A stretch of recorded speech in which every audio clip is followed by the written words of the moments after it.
Pariyakacharya Stodrasha Shrisha. His Divine Grace A.C. Bhaktivedanta Swami Srila Prabhupada ki, ISKCON BBT Founder Acharya Srila Prabhupada ki, Jai Om Vishnupad Paramans Pariyakacharya Stodrasha Shrishamad.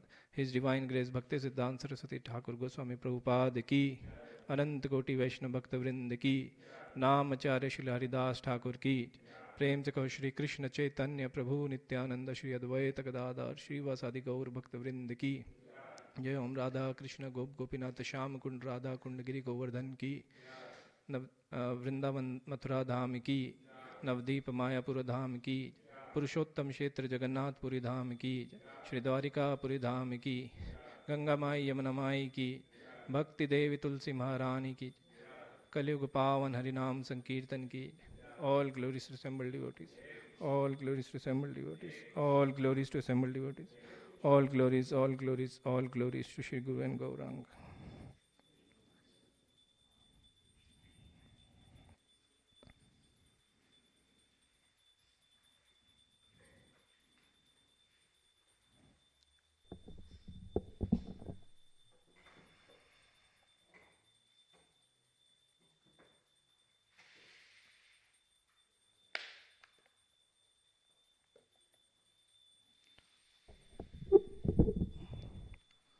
Om Namo Bhagavate Vasudevaya.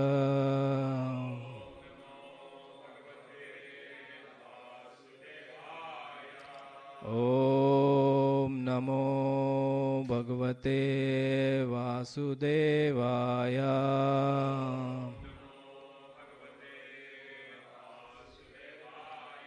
Om Namo Bhagavate Vasudevaya.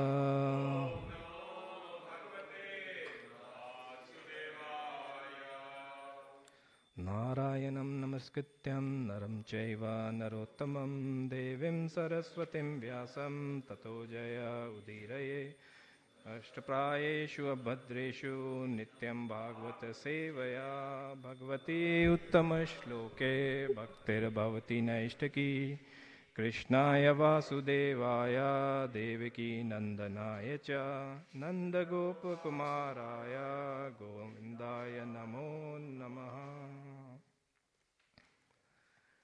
Reading from Canto 4, Chapter 22, Verse 4.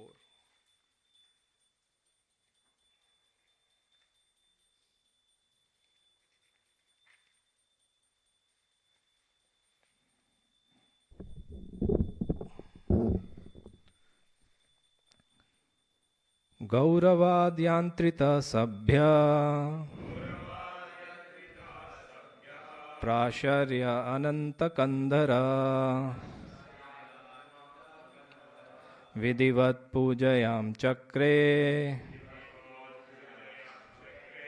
Grihitad adya arhana asanam. Gauravadyantrita sabhya Prasharya ananta kandhara Vidivat pujayam chakre Grihitadya arhana asanam. Gauravadyantrita sabhya Prasharya ananta kandhara Vidivat pujayam chakre Grihitadadya arhana asanam.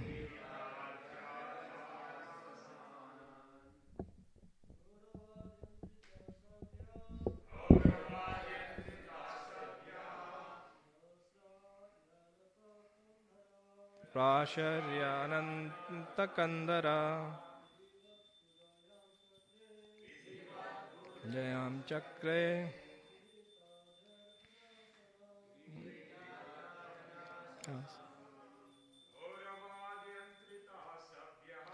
Gauravadyantrita sabhya Prasharyanata kandhara पूजयान् पूजयां चक्रे गृहीताताद्यर्हनासनम्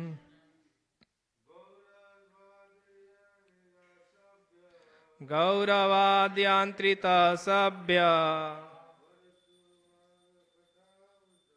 प्राशर्यानन्तकन्दरा विधिवत् पूजयां चक्रे गृहीताद्यर्हनासनम्. माताजी.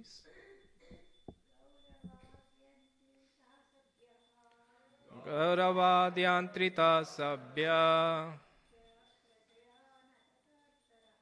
प्राशर्यानन्तकन्दरा विधिवत् पूजयां चक्रे गृहीतादर्हन आसनम्. गौरवाद, glories, yantrita, completely, sabhya, most civilized, prasharya, by humbleness, anatakandhara, bowing down his shoulder, vidivat, according to the instructions of the Shastra, pujayam, by worshipping, chakre, performed, grihita, accepting, adi, including, arhana, paraphernalia for reception, asanan, sitting places. Translation and purport by His Divine Grace A.C. Bhaktivedanta Swami Srila Prabhupada ki jai. Translation. When the great sages accepted their reception according to the instructions of the Shastra and finally took their seats offered by the king, influenced by the glories of the sages, immediately bowed down. Thus he worshipped the four Kumāras. Purport. The four Kumāras are the Parampara spiritual masters of the Vaishnava Sampradaya. Out of the four Sampradayas, namely Brahma Sampradaya, Shri Sampradaya, Kumāra Sampradaya, and Ruddra Sampradaya, the disciplic successions of spiritual masters to disciples, known as the Kumāra Sampradaya, is coming down from the four Kumāras. So Prithu Maharaj was very respectful to the Sampradaya Acharyas. It is said by Srila Vishwanath Chakravarti Thakura, Sakshat Dhritvena Samasta Shastrai.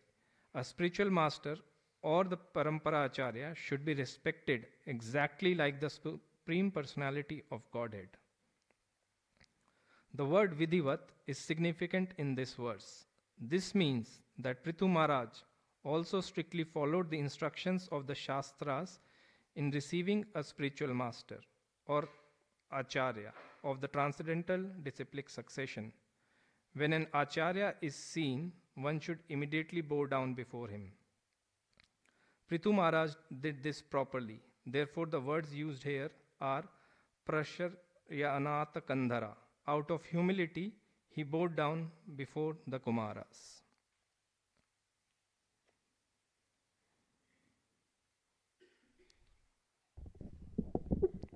Om Agyanti Mirandasya Jnananjana Shalakaya Chakshurun Militam Yena Tasmai Shri Guruve Namah. Shri Chaitanya Manobhishtam Sthapitam Yena Bhutale Swayam Rupa Kadamayam Dadati Swapadantikam. Vandeham Shri Guru Shri Yuta Padakamalam Shri Gurun Vaishnavamscha Shri Rupam Sagrajatam Sahagana Raghunathanvitam Tam Sajivam Sadvaitam Savadhutam Parijana Sahitam Krishna Chaitanya Devam Shri Radha Krishna Padan Sahagana Lalita Shri Vishakhanvitamscha. He Krishna Karuna Sindhu Deenabandhu Jagatpate Gopesha Gopika Kanta Radha Kanta Namostute Tapta Kanchana Gaurangi Radhe Vrindavaneshwari Vrishabhanu Sute Devi Pranamami Hari Priye Vancha Kalpatarubhyascha Kripa Sindhubhyaiva cha Patitanam Pavanebhyo Vaishnavebhyo Namo Namah Jai Shri Krishna Chaitanya Prabhu Nityananda Shri Advaita Gadadhara Srivasadi Gaur Bhakta Vrinda Hare Krishna Krishna Krishna Hare Hare Hare Rama Rama Rama Hare Hare Hare Krishna Krishna Krishna Hare Hare Hare Rama Rama Rama Hare Hare Hare Krishna Krishna Krishna Hare Hare Hare Rama Rama Rama Hare Hare Mukam karoti vachalam pangam langayate grim Shri Guru Dinatarina. Hare Krishna. So, welcome everyone to the Sunday morning Bhagavatam class. So, this is the first time I am speaking in front of Shri Radha Gopinath. So, I seek all of your blessings, and if I speak something inappropriate, you can just forgive me as my journey on this learning path. And if you find something useful, you can offer it back to Srila Prabhupada, because that's where it is all coming from. So this particular verse in chapter 22 of the 4th canto is spoken by Maitreya Muni to Vidura. So before we dive into the verse and see what is being spoken, let us first understand the context of this verse, and let us just revise how did Vidura meet Maitreya, and what is being discussed in these verses. So as we understand, when Lord Krishna was finishing up his earthly pastimes, he asked Uddhava to go to Badrikashrama and share the transcendental knowledge that the Lord has shared with Uddhava. However, Uddhava was very much attached to the lotus feet of the Lord, and he could not follow the Lord's instruction. So instead of going to Badrikashrama, Uddhava followed the Lord to Prabhashetra, where the Lord was finishing up his earthly pastimes. So while Lord Krishna was in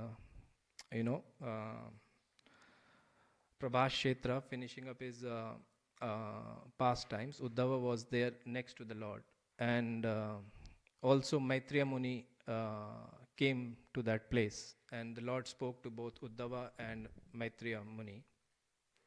So after the pastime of the Lord finished, Maitreya Muni left the scene, and Uddhava was also nearby, just lost in the memories of the Lord, and he was grieving. And Vidura, on the other hand, after being disrespected by Duryodhana and Dhritarashtra, he left the palace, and he was on a pilgrimage around of all the holy places. And while on his pilgrimage, he also reached Prabhashetra, and by this time the Lord has went back, and Uddhava was there grieving, and Vidura met Uddhava there, and while they met, they both were missing the Lord very much, and but while they were discussing the Lord's Nama Rupa Guna Leela, their sorrows were mitigated.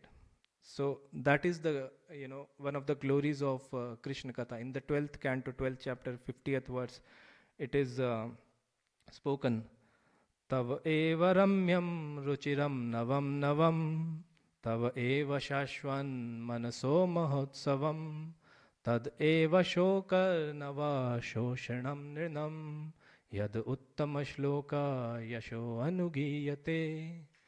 So Yad Uttama Shloka Yasho Anugiyate. The glories or the pastimes or the words spoken for the Uttama Shloka, Lord Krishna, they are Ramyam. They are ever attractive. They are Ruchiram. They are relishable. And they are Navam. They are ever fresh. So Navam is used twice. So that is, the qualities of or glories of Krishna Katha. Tava eva shashvan manaso mahotsavam. So mahotsavam is a festival.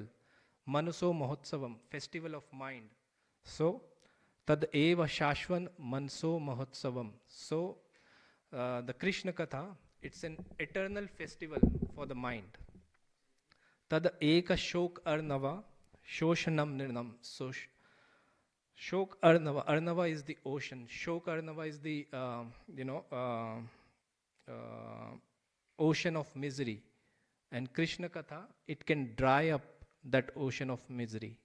So we see when Vidura and Uddhava were discussing the Krishna Katha, all their miseries, all their suffering, all their sorrows in separation of the Lord, they all just disappeared. So after some time when, Vidura was hearing from Uddhava, Vidura could understand that Uddhava is in a very elevated, stage in his devotional service. So he asked Uddhava to, accept him as a disciple. But Uddhava, taking care of the etiquette, because Vidura was very senior in age to Uddhava, he respectfully said, you should approach Maitreya Muni, and because he's senior and you can accept him as the, your spiritual master. So after this, Uddhava left for Badrika Ashrama to perform his service that the Lord has instructed him. And Vidura went forward and met Maitreya Muni. And that's where they are sitting and discussing the pastimes or, of the Lord in Srimad Bhagavatam. And that starts from Canto 3. So a couple of points to note here is that, Uddhava and Vidura both were feeling separation from the Lord. And Uddhava and Vidura, they both mitigated their sorrows in two ways. So first they discussed Krishna Katha, which acts as a mitigation for suffering. So Krishna Katha relieves the pain of separation, and also service relieves the pain of separation. So Uddhava, he chose that he will perform the service that the Lord has given him, to go to Badrika Ashrama and, speak to the sages about the transcendental knowledge that the Lord had shared with him. So, so service relieves the pain of separation, and Krishna Katha also relieves the pain of separation. Hare Krishna, Prabhuji. So, Prabhuji is my Shiksha Guru, so I seek his blessings that, I have the audacity to, sit in front of him and speak. So, I seek your blessings, Prabhuji. Yeah, so now we understand the context of this verse, like how Vidura and Maitreya met and they are speaking to each other, the glories of Krishna Katha. And specifically, like in Canto 4, the subject matter that is discussed is Visarga. So there are 10 subject matters in Srimad Bhagavatam, which is Atra Sargo Visargascha Sthanam Poshanam Utaya Manvantar Ishanu Katha Nirodha Muktir Ashraya. So out of this, Sarga is the primary creation, which is done by the Lord. All the Tanmatras and everything is created by the Lord, which is ultimately utilized by Lord Brahma to do the Visarga or the secondary creation. So Sarga is discussed in Canto 3, and Visarga is discussed in Canto 4, and then Sthanam, Poshanam, Utaya. So Sthanam, the planetary arrangements and everything, they are described in Canto 5. Half of Canto 5 describes Sthanam. Then Poshanam is the protection of the Lord. The story of Ajamila and Chitraketu, that comes in Poshanam. Then Utaya. Utaya means the positive and negative inclinations, which is described in Canto 7.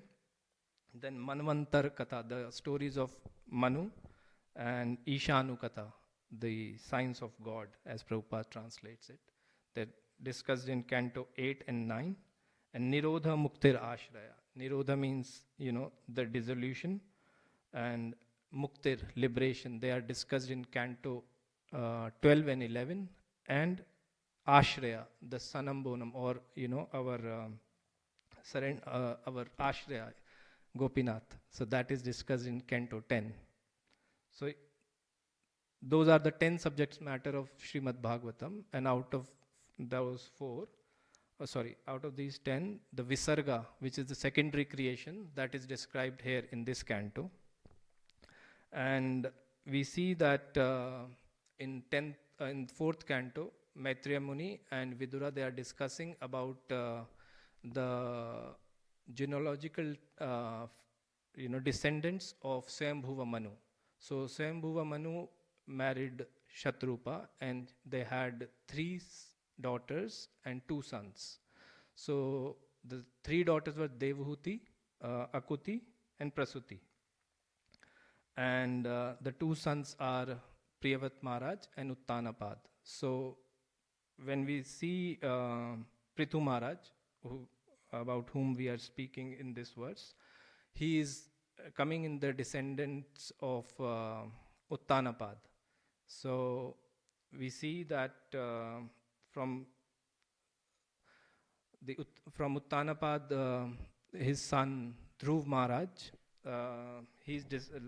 Dhruv Maharaj's pastimes are described in chapter 8, and they go on until chapter 12, when Dhruv Maharaj ultimately goes back to Godhead. And after that, the story of Anga, Vena, and then ultimately Prithu Maharaj appeared. So, so Prithu Maharaj, before going into this pastime of Prithu Maharaj receiving the 4 Kumāras, a very interesting episode happens in chapter 19, which talks about the 100 horse sacrifices that Prithu Maharaj did. And Prithu Maharaj stopped at 99 sacrifices and didn't go to 100 sacrifices, because Indra was creating some nuisance by which a bad example was being set in the world. And the Lord requested him not to go out onto this number wars, and not to get into this egoistic clash of completing the 100 sacrifices, and rather just stop at 99. So that goes to shows the understanding and devotion and surrender of Prithu Maharaj towards the Lord, because as it is said in Bhagavad Gita, the ultimate purpose of the sacrifice is to please Lord Vishnu. And if Lord Vishnu is not pleased with the 100 sacrifice, what will he do doing the 100 sacrifice? It's better to stop at 99 and please the Lord, rather than satisfying our own ego and doing the 100 sacrifice. So that is what Prithu Maharaj teaches us. And then Prithu Maharaj, after completing this sacrifice, he teaches his praja, or the citizens, about the devotional service and working for the pleasure of the Lord. And after this instruction finishes, in chapter 22, he welcomes the 4 Kumāras who appears in his palace. And so the verse 4 mentions quite like in the translation, Prabhupada mentions a few points that the Kumāras accepted the reception offered by Prithu Maharaj. The receptions was in as per the instructions of the śāstras, so it was not some mental speculation.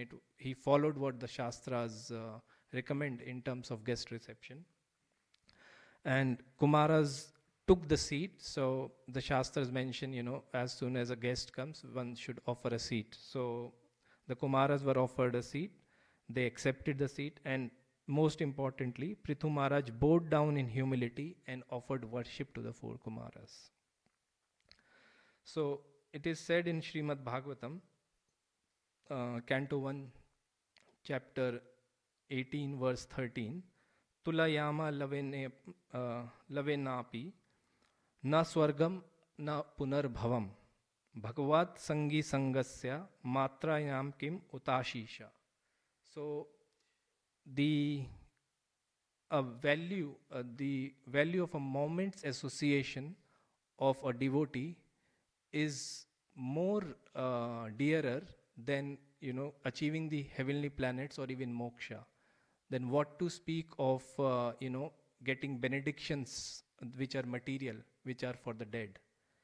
So the glories of meeting or getting an association of the devotee is the paramount in a devotee's life. And it is said that our Bhakti Lata creeper, it is for it to grow, there are three things that are required for a plant to grow, that is mentioned in the śāstras. The first is the seed, second is the water, and the third is most importantly the fertile soil. So it is said that the seed of the Bhakti Lata is given to us when one happens to meet a pure devotee of the Lord. The pure devotee plants that seed in the heart of a recipient.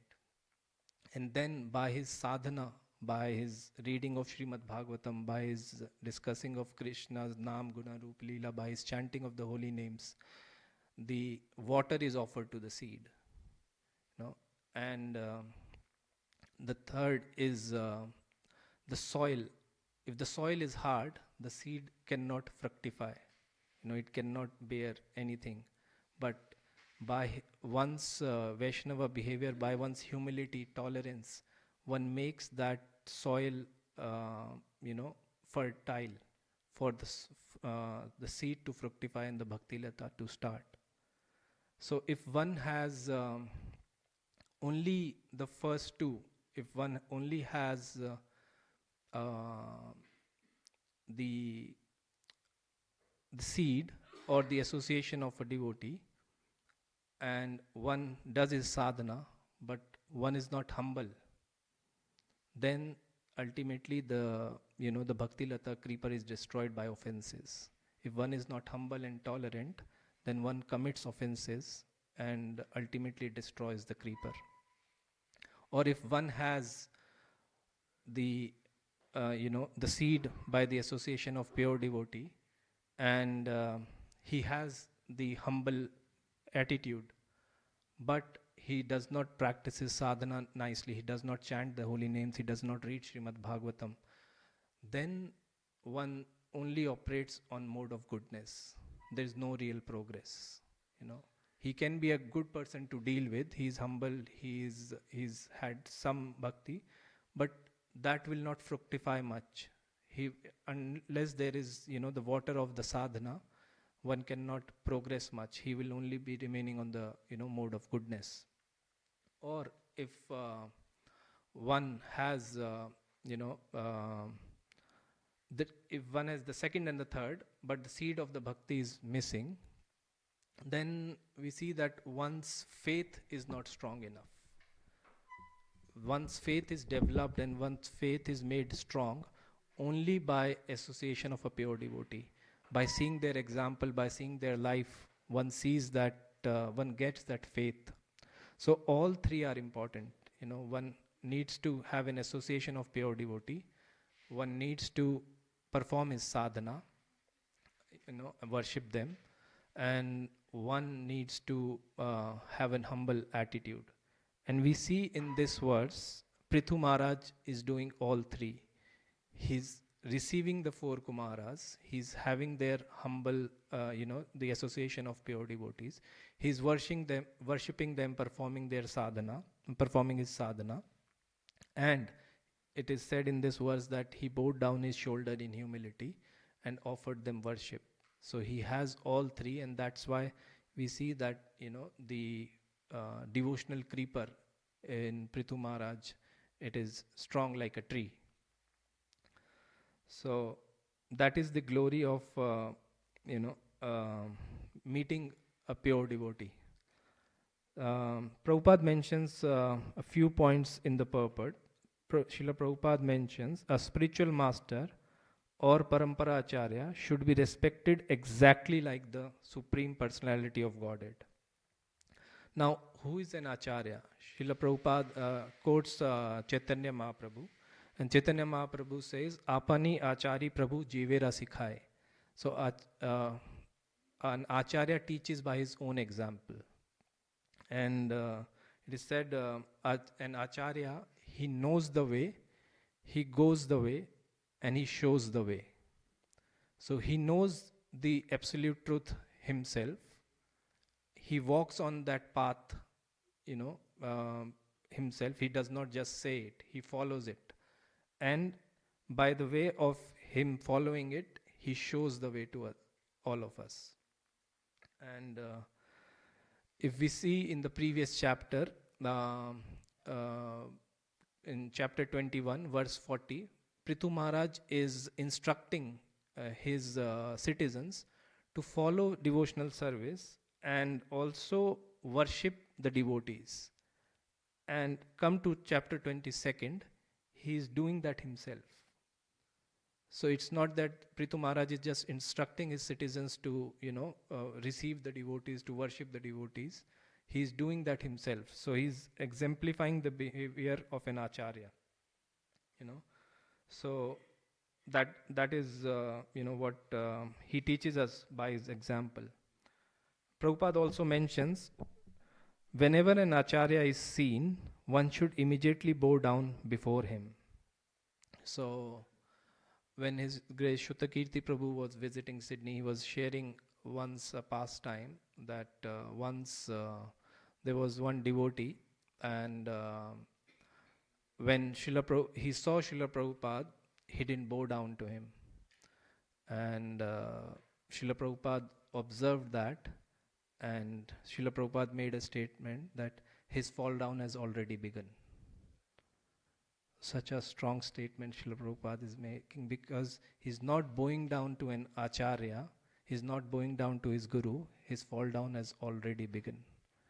So, whenever we enter the temple room, Shrita Kirti Prabhu was sharing with me, with all of us in fact, that no matter how many times he would enter Srila Prabhupada's room, and he was his personal servant, like sometimes he would enter the room maybe 10 times in an hour.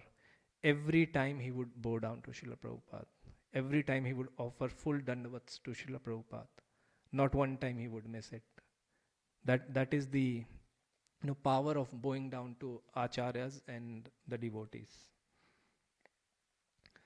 So some of the benefits of throughout Srimad Bhagavatam, we can see some of the benefits of meeting the pure devotees of the Lord. So one of the benefit is meeting pure devotees or advanced devotees. It gives us purification and spiritual growth. One of the prime examples that Bhagavatam entails is Narad Muni himself. As a boy, Narad Muni got the chance to associate with the Bhakti Vedantas, serving them in the months of Chaturmasya with his mother.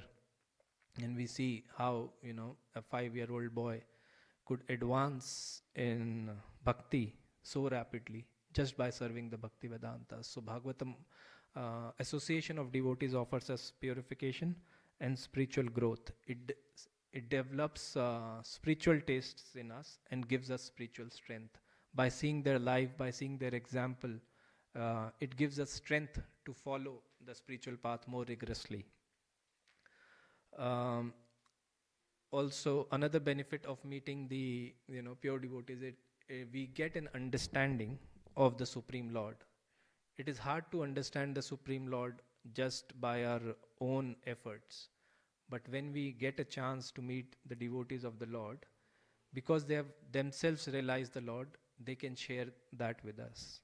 So we can have a glimpse of an understanding of the Supreme Lord just by meeting the devotees of the Lord.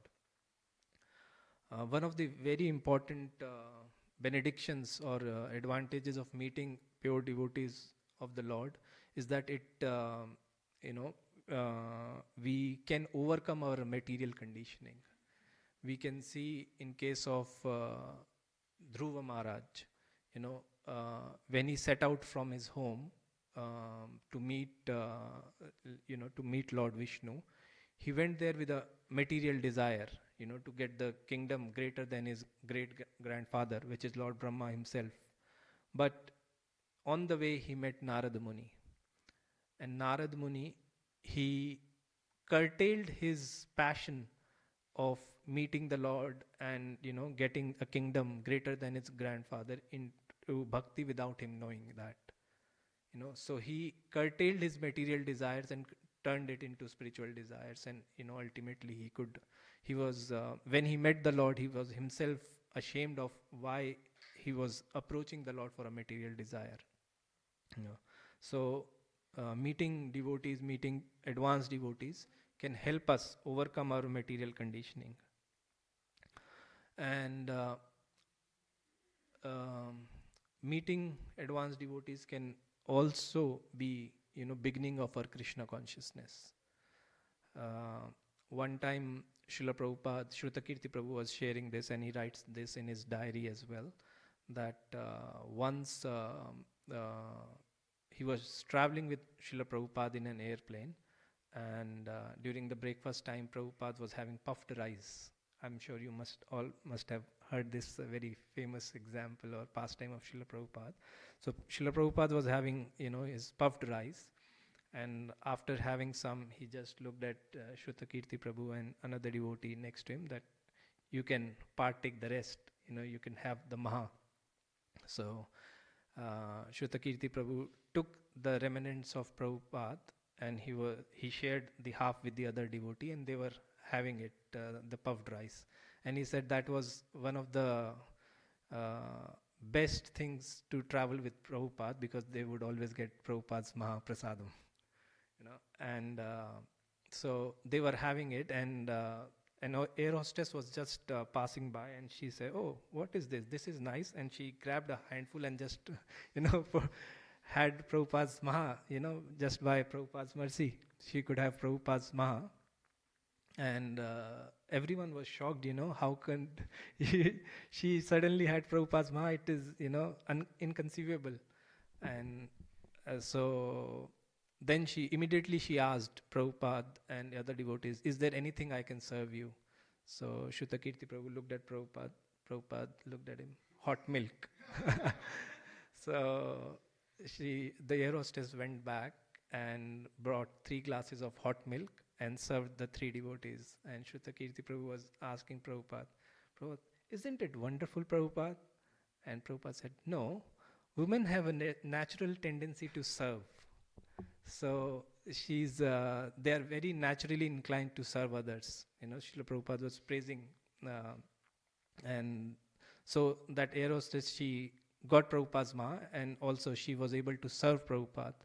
And cut to 10 years down the line, Shrutakirti Prabhu was in Brazil, and one devotee was sharing a Sankirtan story with Shrutakirti Prabhu, that once they were doing Harinam in the remote areas of Brazil, and after doing Harinam, they were doing door-to-door book distribution. And he knocked on to one door, and one lady, she opened the door, and she was, the devotee gave her a book, that, "Do you want a book?" And she said, "Are you a devotee of Srila Prabhupada?" And the devotee was shocked. In this remote part of the world, he never expected anyone to know about Prabhupada.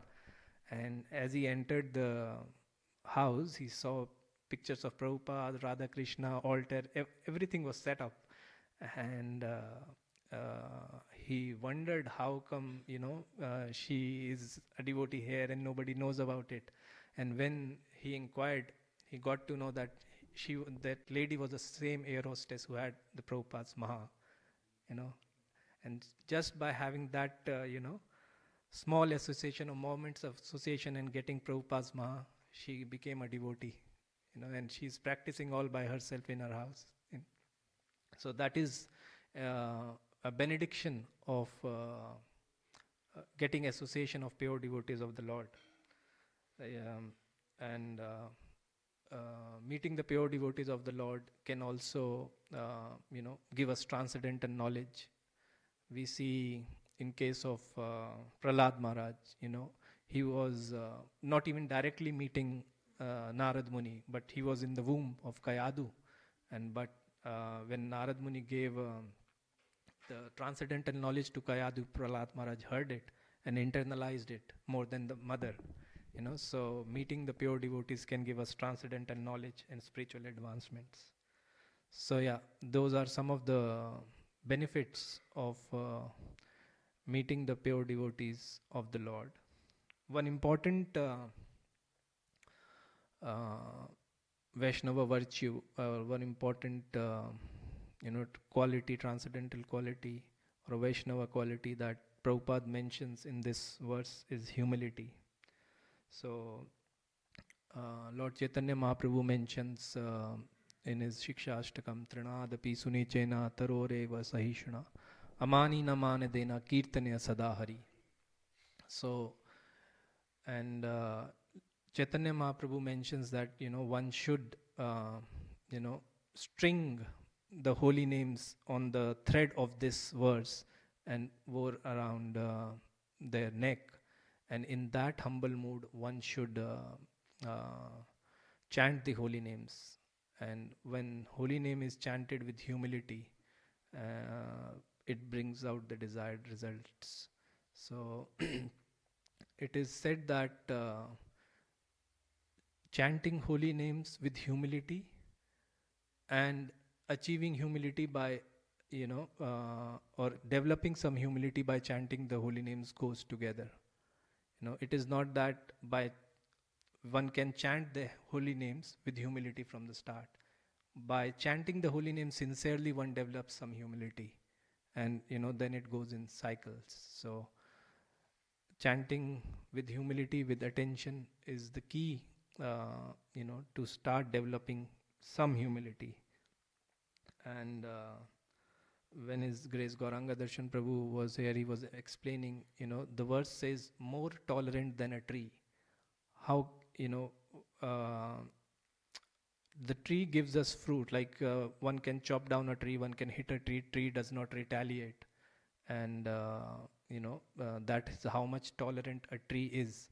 So how can we be more tolerant than a tree? And so he was explaining that the tree does not have an ability to retaliate, but we, as human beings, we have that ability to retaliate when someone, offends us or hits us. He says, even while having that ability to retaliate, if we choose not to retaliate, that's what it means to be more tolerant than a tree. And in that tolerant and humble manner, when we chant the holy names, that's what gives rise to humility. And Srila Prabhupada mentions, to become humble, one should be free from any pride and envy. So pride and envy, they go together. When we are proud, then we perceive envy in others. And when we are envious, then we perceive pride in others. So if we think about it, if we are proud of some of our accomplishments, we might see, oh, in Hindi they say, ये मेरे से जलता है, या फिर he is envious of me. But that means we are proud of something, that's why we are perceiving envy in others. Or if we are, envious, then we might see pride in others. ये devotee अपने आप को बहुत बनता है. He thinks too highly of himself. So they go, these are nothing but, superiority complex or inferiority complex. And it makes our life so complex. It makes our life so complex. So we should just, and Srila Prabhupada mentions basically in the purport for 1.1.2, Prabhupada in a single line, he mentions that 3 levels of non-enviousness that one should develop. Prabhupada mentions the first level of non-enviousness is to be free from material envy. So if someone has more resources than us, someone has more skills than us, someone has more, opulence than us, then we should not be envious of them. So that is the first level of non-enviousness that Srila Prabhupada mentions, which is, in my own limited understanding, very, very hard to develop, to not be envious of others when we see others more prosperous than us. And what can we, nothing happens without the sanction of the Lord. So if someone has some resources, someone has some ability, it is by the benediction of the Lord. So if we are being envious of others because of some of their possessions, we are actually envious of the sanction of the Lord, or we are actually envious of the Lord himself. So we should see that everything that belongs to someone is by the sanction of the Lord. It's between him and the Lord. Why are we getting envious of him? So that is one way to be free from material envy. And the second level of non-enviousness Srila Prabhupada mentions is to be well-wisher of others. So the first level is not being envious of their material possessions. The second one is being actually their well-wisher. And we see Prabhupada always wrote, your ever well-wisher. So, and the third level that Prabhupada mentions is to strive to establish a competition-less society with God in the center. That is what Srila Prabhupada did. He had all 3 levels of non-enviousness. And when we, following his teachings, following what he's done, chanting the holy names, if we can, just develop, non-enviousness and remove our pride, and in that way, if we chant the holy names of the Lord and receive some humility as a blessing or as a mercy of Srila Prabhupada, and we serve the Vaishnavas and follow our regulative principles given by Srila Prabhupada and follow his instructions, so that would be the success of our lives. And that is what Prithu Maharaj is teaching us in this verse. Not only saying, but actually walking his talk. And that's what he shows us by receiving the 4 Kumāras in that manner and offering him, or offering them all respects with humility and worshipping them. Sure. Thank you very much. Hare Krishna. Srila Prabhupada ki jai. Anyone has any questions, concerns, corrections, whatever?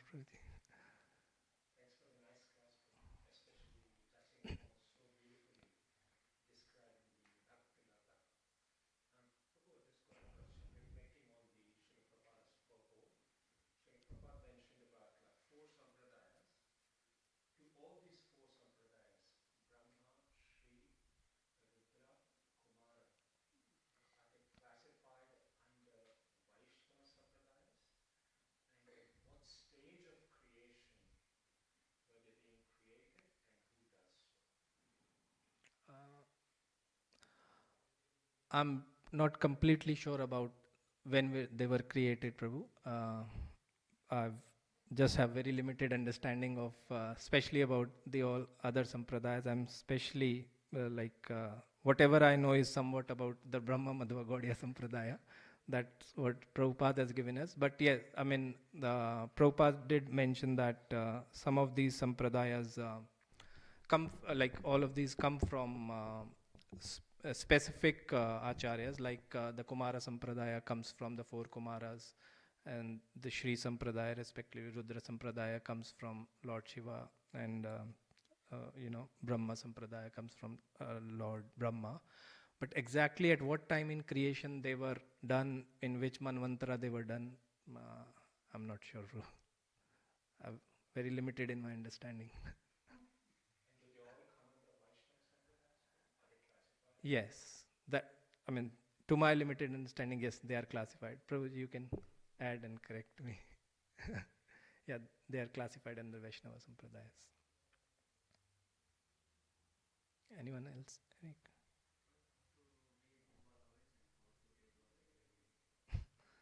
So it's a very, how to be humble and how to develop humility. So it's a work in progress. I mean, I cannot answer this question without, because I don't have that quality yet. But what our acharyas have given us,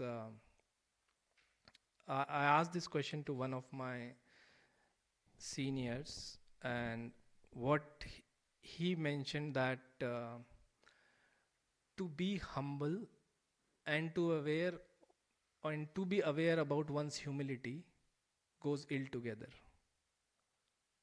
No. Either one can be humble or one can be aware about one's humility. If we think we are humble, then we are not humble. Right? But what we can do is, as a practical measure, what we can see is whenever someone praises us or whenever someone uh, uh, speaks nice word to us, are we keeping those words to us or are we passing them on to our guru and our previous acharyas? So if we are very careful about whatever we receive to offer it back to our guru, that will help us being humble. That will help us to always be in consciousness that I am nothing, I can't do anything by myself, it is all by the grace of the Lord. And another thing that we discussed about during our class is to chant in a, with sincerity and chant with attention and pray to the Lord that we can develop some humility. And whatever results we get in during the course of our service or something, we can always offer it back to our Guru, and that will keep us grounded. Hope that clarifies it. Yes, bro. Yeah.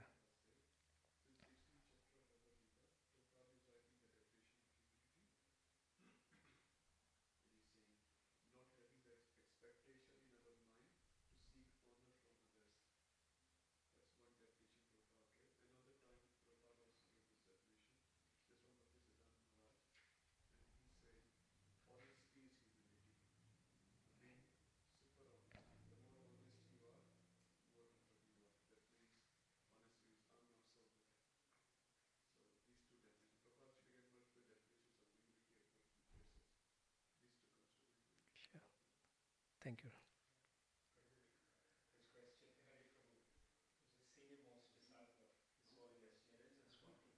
Yes.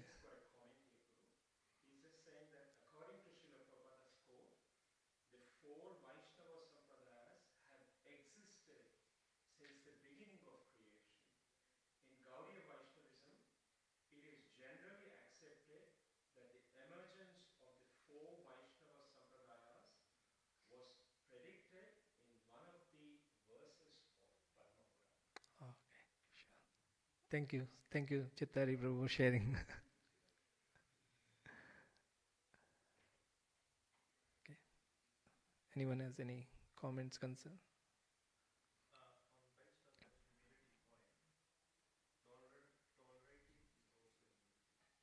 Yes. Yes.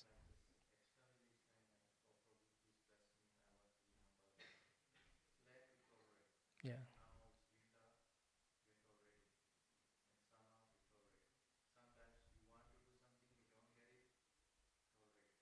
Yes.